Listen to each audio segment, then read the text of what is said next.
বয়রা শোন, তুই ভোটোর সঙ্গে ঘোরা একটু ধীরে ধীরে কমা। ওই রকম বন্ধু থাকা থেকে না থাকাই ভালো। না দিদি, ভোটো ভালো ছেলে। আমার কথাটা মনে করে রাখিস, যেই দিন তুই বিপদ পড়বি সেই দিন তোর বন্ধু ওই ভোটো তোর পাশে থাকবে না। ঠিক আছে বয়রা, ভালো করে দেখে শুনে চালাস। সরি দাদা, আমার ভুল হয়ে গেছে, আমাকে ক্ষমা করে দাও। এই ঠিক আছে, হ্যাঁ তোর বাড়ি কোথায়? হ্যাঁ বল। এই তোর বাড়ি কোথায়? এই যে তোর স্কুল চাবি নিয়ে নিলাম। প্রথমে তুই বাড়ি থেকে টাকা আনবি, তারপর তুই স্কুল চাবি নিয়ে যাবি। এখন যদি আমি বাড়িতে বলি তাহলে তো আমাকে মেরেই শেষ করে দিবে। কি করি ভোটুকেই ফোন করি।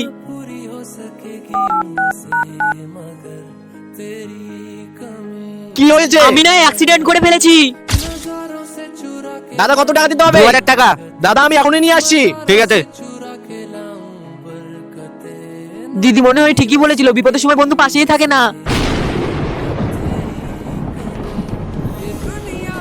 এই নাও দাদা। হুম হুম। থ্যাংক ইউ ভাই।